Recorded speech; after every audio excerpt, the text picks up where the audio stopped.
Shalom, selamat pagi.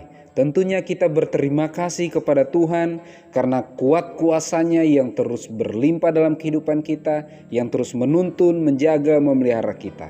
Semoga kita semua yang mendengarkan pekabaran firman Tuhan pada pagi hari ini sehat-sehat, kuat-kuat, dan terus berada dalam lindungan Tuhan.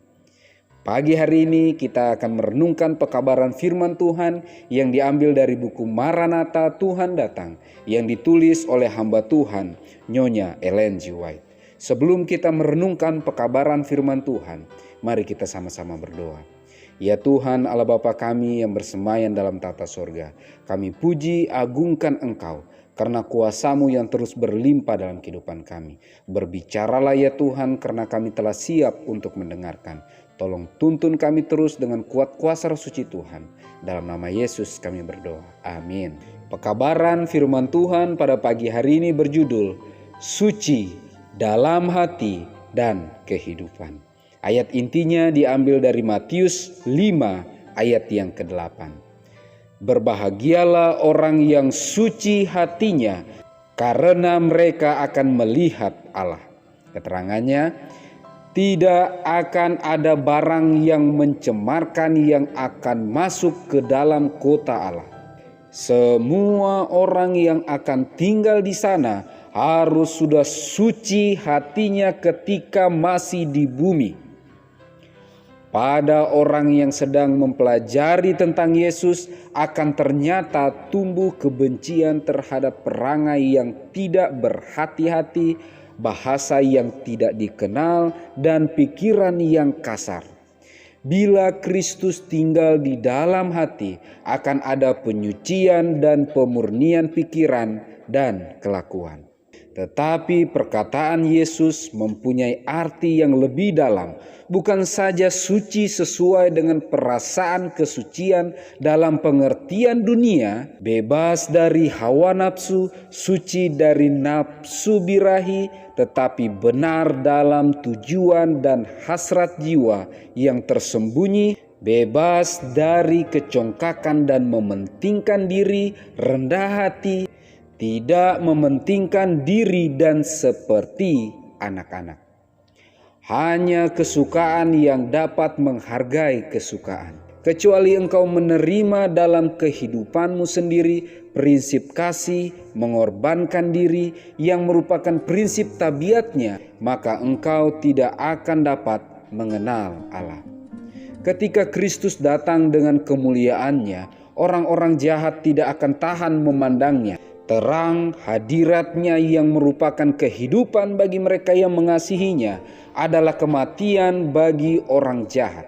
Ketika ia muncul, mereka akan berdoa supaya terlindung dari wajah Dia yang telah mati untuk menebus mereka. Tetapi kepada orang yang hatinya telah disucikan melalui berdiamnya Roh Kudus di dalam diri mereka, semuanya telah berubah. Mereka dapat mengenal Allah. Musa bersembunyi di celah batu ketika kemuliaan Tuhan dinyatakan kepadanya, dan adalah ketika kita bersembunyi pada Kristus, kita dapat memandang kasih Allah. Dengan iman, kita dapat memandang Dia di sini dan kini. Dalam pengalaman kita sehari-hari, kita melihat kebajikan dan kesabarannya dalam pernyataan jaminannya. Kita mengetahui Dia dalam tabiat anaknya. Orang yang suci hatinya melihat Allah dalam suatu hubungan baru dan supaya disayangi sebagai juru selamat mereka. Dan sementara mereka melihat kesucian dan keindahan tabiatnya, mereka rindu untuk memantulkan citranya. Mereka melihat Dia sebagai seorang ayah yang rindu merangkul anak yang bertobat, dan hati mereka dipenuhi dengan kesukaan yang tak terkatakan dan penuh kemuliaan.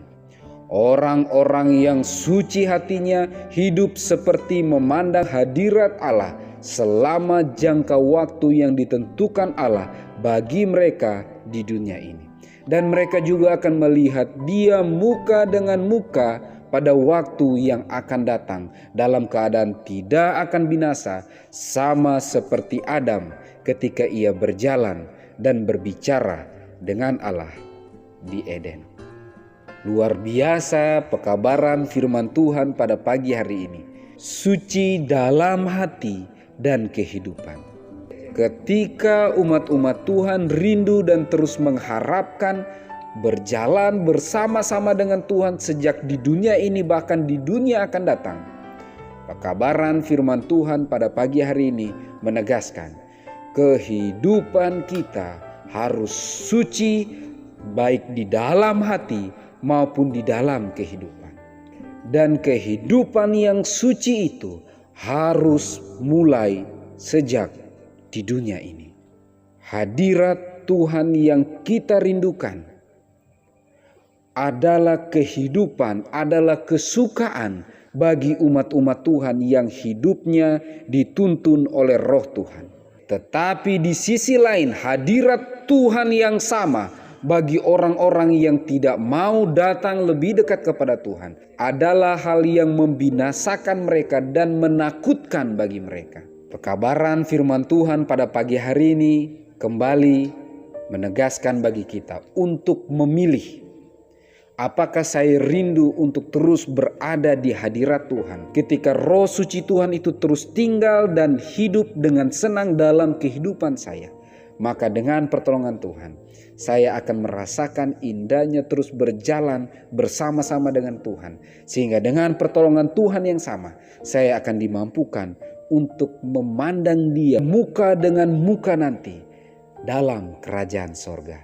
Semoga Tuhan terus menyanggupkan kita. Mari kita berdoa. Ya Tuhan Allah Bapa kami yang bersemayam dalam tata surga. Pagi hari ini ya Tuhan, terima kasih banyak atas pekabaran firman Tuhan. Menegaskan bagi kami untuk kami terus berjuang dalam iman kami. Sehingga dengan pertolongan Tuhan kami bisa meninggalkan hal-hal yang membuat diri kami cemar, membuat kami jauh daripada Tuhan.